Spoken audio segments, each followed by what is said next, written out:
अस्सलाम वालेकुम। Automated theory का जो है हमारा चैप्टर नंबर 1 चल रहा था। और पिछली क्लासेस के अंदर जो है हमने मतलब ऑटोमेटा की डेफिनेशन को समझा, ऑटोमेटेड थ्योरी होता क्या है। इसके अलावा हमने कुछ डिफरेंट टर्मिनोलॉजीज को समझा था जो हम ऑटोमेटेड थ्योरी के इस कोर्स के अंदर इस्तेमाल करने वाले हैं, जिसके अंदर से काफ़ी सारी चीज़ें जो हैं हम ऑलरेडी डिस्कस कर चुके हैं, जैसे letters, alphabet, string, language, word और empty string, length of string, reverse of string, power of alphabet किस तरह कैलकुलेट करते हैं, पावर ऑफ स्ट्रिंग क्या होता है, वगैरह वगैरह। यहाँ तक जो है हम पिछली क्लास के अंदर डिटेल से डिस्कस कर चुके हैं। आज की क्लास के अंदर इसी टॉपिक को आगे कंटिन्यू करेंगे और कुछ और मतलब इम्पोर्टेंट चीज़ें हैं जिनको समझना है, जो कि स्पोर्ट्स के अंदर बार बार हमारे पास आएंगी, तो उनको इस क्लास के अंदर हम डिस्कस करेंगे। तो ये प्रॉब्लम भी हम ऑलरेडी कर चुके हैं। अब जो अगला टॉपिक हमारे पास है उसको हम कहते हैं क्लीन स्टार या क्लीन क्लोजर ऑपरेटर। यानी एक ऐसा ऑपरेटर है जिसका नाम हमारे पास है क्लीन स्टार, भी आप इसको कह सकते हैं, या आप इसको क्लीन क्लोजर ऑपरेटर भी कह सकते हैं, जिसको डिनोट करने के लिए हम ये एस्टेरिक का सिंबल इस्तेमाल करते हैं। ठीक है, तो इसको लिखने का तरीका क्या होता है कि आप किसी भी स्ट्रिंग के ऊपर इस तरीके से, जैसे फॉर एग्जांपल ए के ऊपर मैंने यहाँ पर स्टार का ऑपरेटर लगा दिया। इसका मतलब ये है कि ए के ऊपर, ए जो हमारे पास एक लेटर है, इस लेटर के ऊपर हमने क्लीन स्टार ऑपरेटर अपना यहाँ पर इस्तेमाल किया है, या हमने अपना क्लीन क्लोजर ऑपरेटर इस्तेमाल किया है। अब ये बिल्कुल पावर की शेप के अंदर लगाया जाता है, जो स्टार ऑपरेटर होता है ये पावर की शेप के अंदर लगाया जाता है। ये चीज़ आपको दिमाग में रखनी होगी। और पिछली क्लास के अंदर जो हमने पावर को कैलकुलेट करना सीखा था कि अगर किसी भी मतलब स्ट्रिंग के ऊपर पावर हो, फॉर एग्जांपल जैसे मैंने यहाँ आपको दिखाया था कि बी ए स्क्वायर बी, तो हमने जितना स्क्वायर था उतनी दफ़ा हमने उस पर्टिकुलर लेटर को रिपीट किया था। तो यहाँ पर भी कुछ इसी तरीके का गेम होता है कि स्टार को किस तरीके से हम ओपन करते हैं। बस फर्क ये है कि स्टार जो होता है इट इज अनडिटरमाइंड पावर। ठीक है, इसका हमें पता नहीं होता कि ये किस लेंथ तक जाएगा। ठीक है, जैसे अभी पिछली एग्जांपल में मैंने आपको दिखाया कि ए के ऊपर पावर 2 था, तो हमने ए को 2 दफ़ा लिख दिया था। लेकिन अगर किसी भी लेटर के ऊपर पावर जो है स्टार लगा हुआ है, तो it is undetermined power. Undetermined power से मुराद ये है कि हमें नहीं पता कि ये किस लेंथ तक रिपीट होगा, ये इनफाइनाइट अब ये रिपीट होगा यहाँ पर। ठीक है, ए के ऊपर स्टार का मतलब ये है कि ए को हम जितना मर्जी चाहें अपनी मर्जी से इसको रिपीट कर सकते हैं। अगर हम चाहें तो इसको 1 दफ़ा लिख सकते हैं, अगर हम चाहें तो इसको 5 दफ़ा लिख सकते हैं, 5000 बार लिख सकते हैं। यानी ए के ऊपर पावर स्टार का मतलब ये है कि it is undetermined power, represent infinite number of terms can be made in including empty string denoted by star।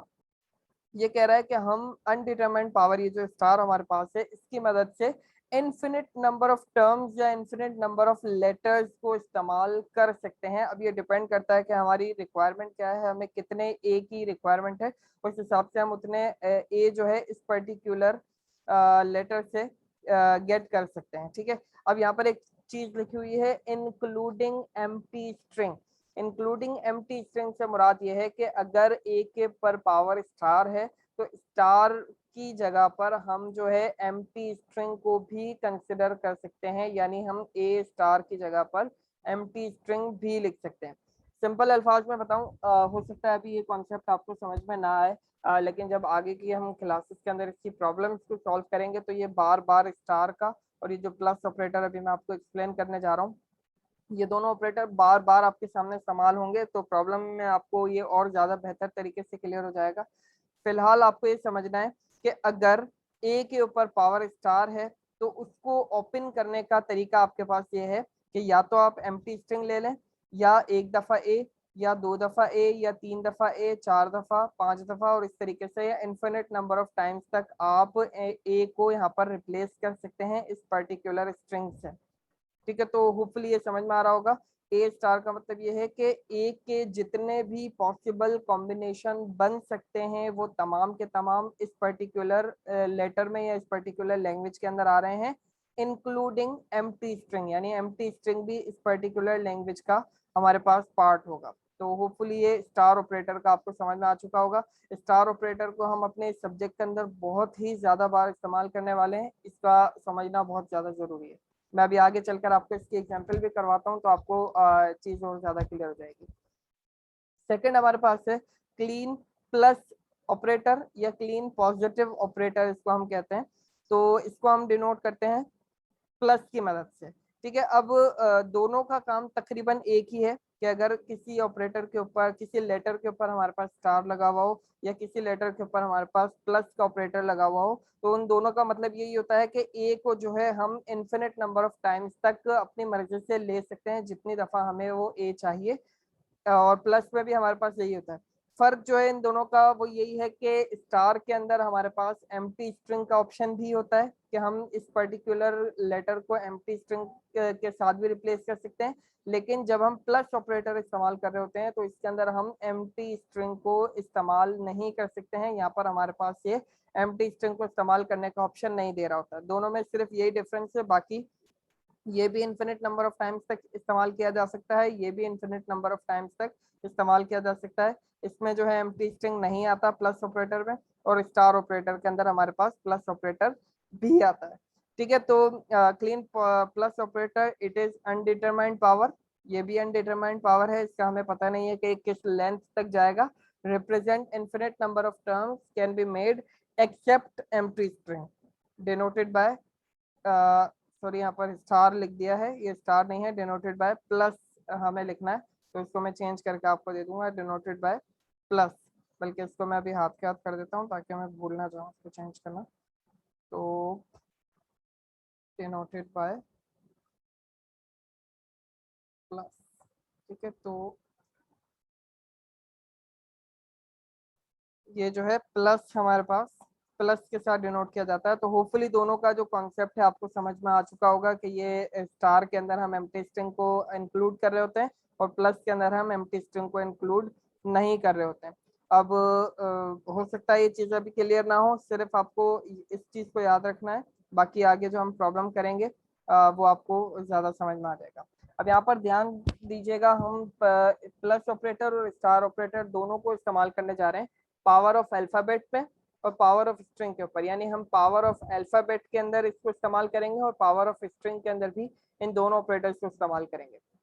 अगर आपको याद हो, पावर ऑफ अल्फाबेट के ऊपर जब हमने स्क्वायर लगाया था, तब हमने इससे बनने वाले जो जो स्ट्रिंग थे वो हमने कहा था कि जितना पावर होगा अल्फाबेट के ऊपर उतनी ही लेंथ के हमारे पास स्ट्रिंग्स बनेंगे।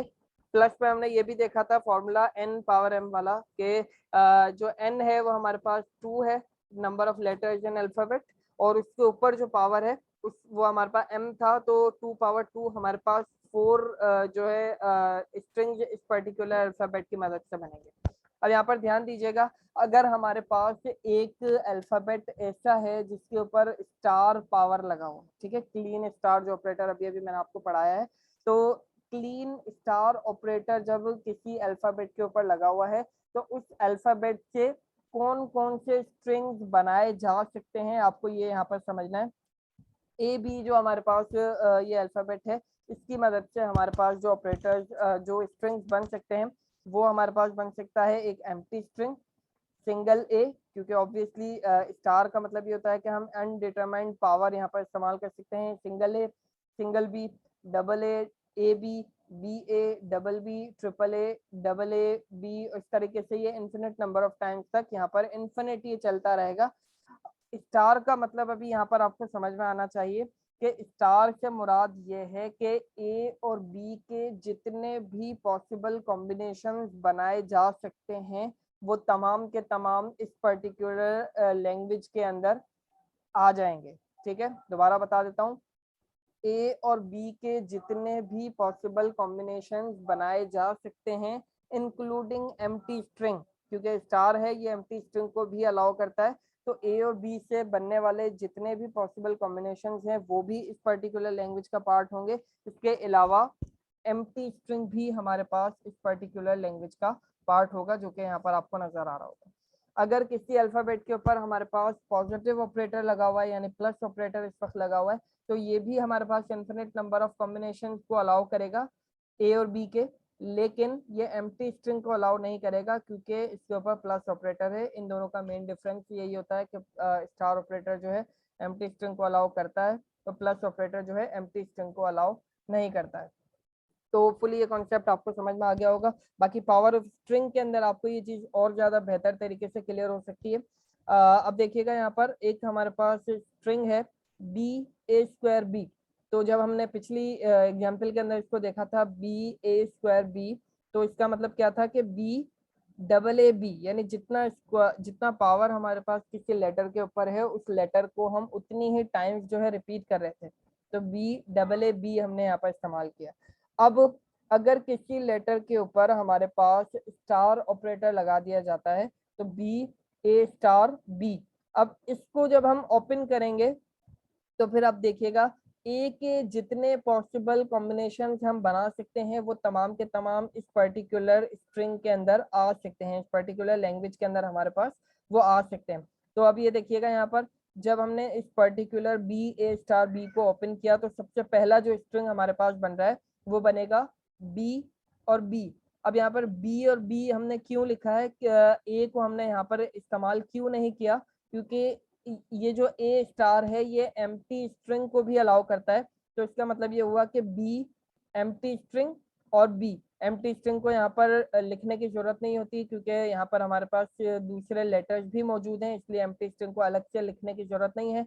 तो हमने बी इसकी जगह पर हमने एम्प्टी स्ट्रिंग लिया और फिर हमने यहाँ पर बी लिया, तो ये हमारे पास बन गया बी और बी।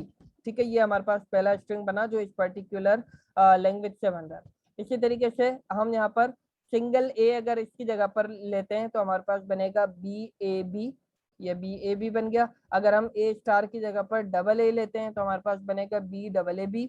और अगर हम ये ए स्टार की जगह पर ये 6-7 दफा जो ए है इसको अगर लेते हैं तो ये भी हमारे पास बनेगा, और फिर ये इन्फिनिट नंबर ऑफ टाइम्स तक हमारे पास इस्तेमाल किया जा सकता है। जितने ए की हमें नीड है हम उतने ए जो है इस पर्टिकुलर लैंग्वेज की मदद से गेट कर सकते हैं।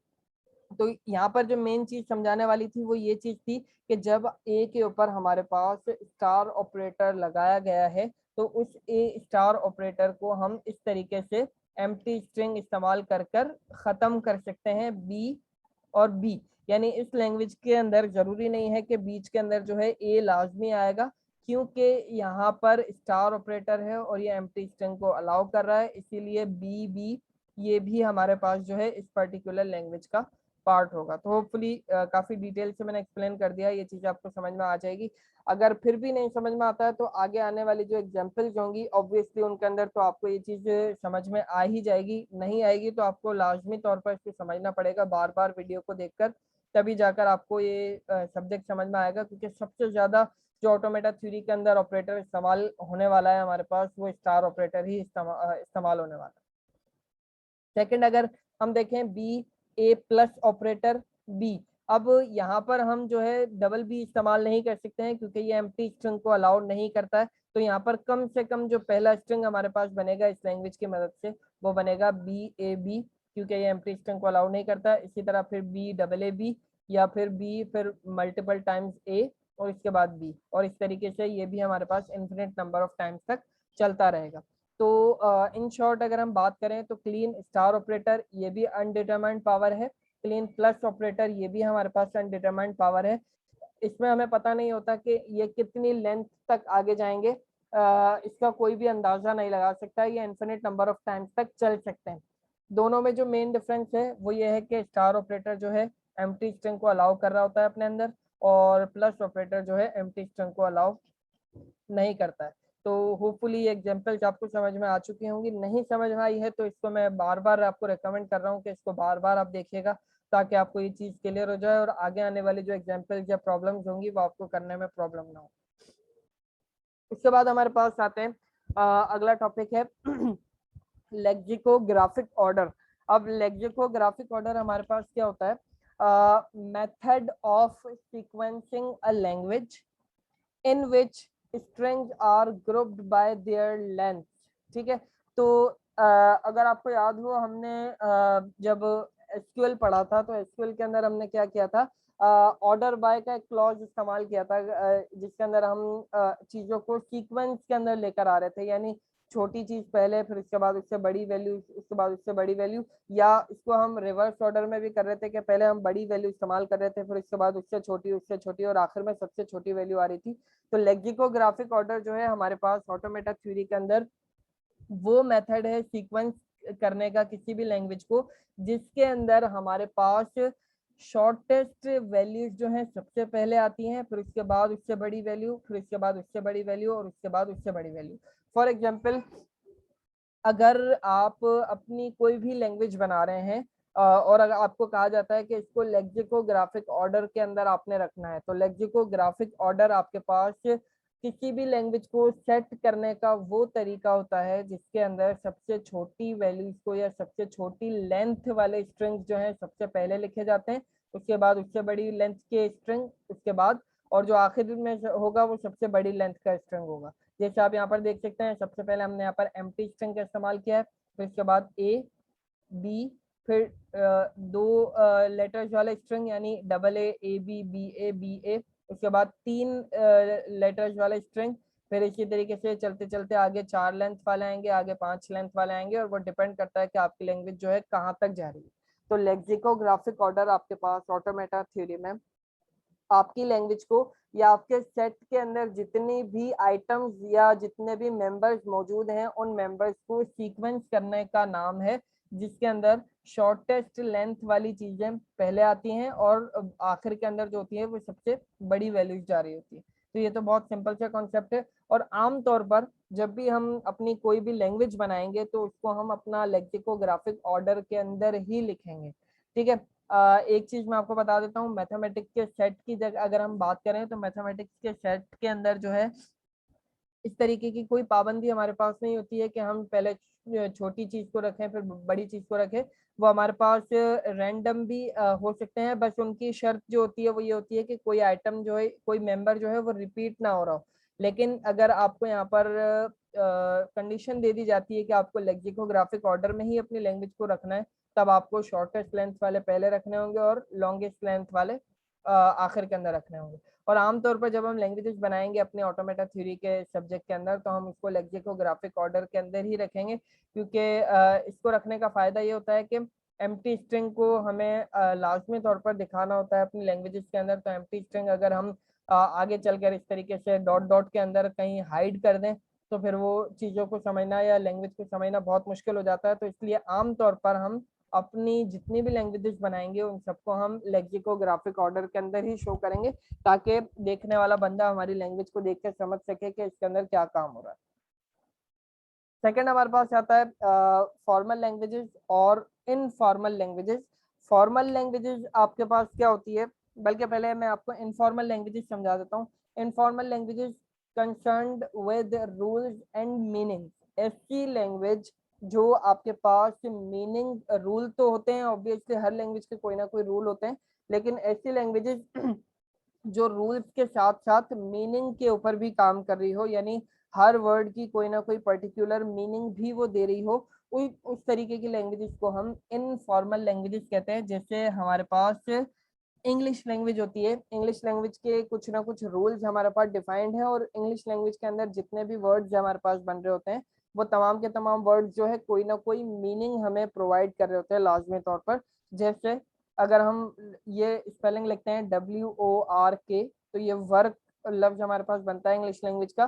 तो ये एक करेक्ट है क्योंकि ये इंग्लिश के रूल्स को भी फॉलो कर रहा है और इस पर्टिकुलर वर्ड की कोई मीनिंग भी बनती है।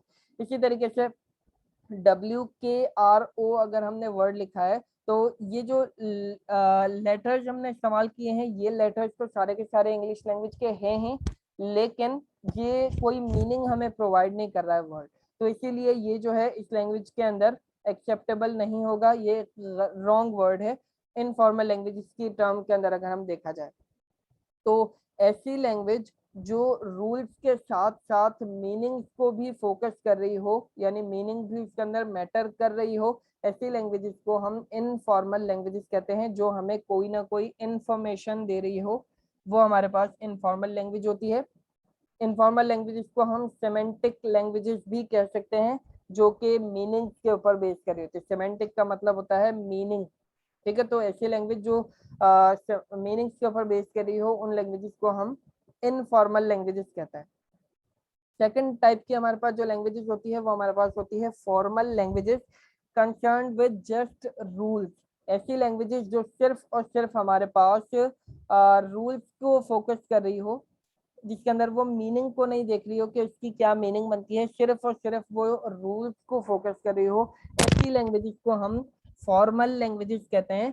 इसको हम कहते हैं सिंटैक्टिक लैंग्वेज। ये जो लफ्ज है सिंटैक्टिक, ये लफ्ज निकला है सिंटैक्स से, और सिंटैक्स का मतलब आप सब लोगों को पता होगा। सिंटैक्स का मतलब होता है तरीकाकार, यानी कोई ना कोई रूल को फॉलो करते हुए हम एक चीज लिख रहे हैं, तो वो बेस्ड ऑन सिंटैक्स होती है।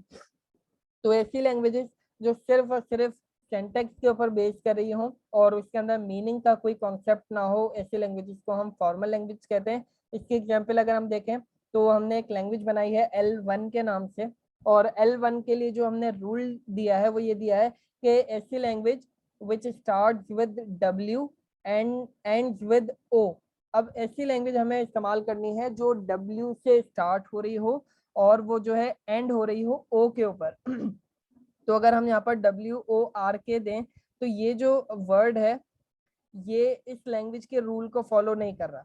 हालांकि ये वर्ड जो है, ये अगर इंग्लिश लैंग्वेज में हम इसके सेमेंटिक्स को देखें तो ये एक पर्टिकुलर मीनिंग वाला वर्ड हमारे पास रिटर्न हो रहा है, लेकिन ये इस लैंग्वेज के काम का बिल्कुल भी नहीं है। ये लैंग्वेज इसको रिजेक्ट कर देगी, क्योंकि ये W से तो स्टार्ट हो रहा है लेकिन ये O के ऊपर जाकर एंड नहीं हो रहा है, तो ये लैंग्वेज इसको रिजेक्ट कर देगी।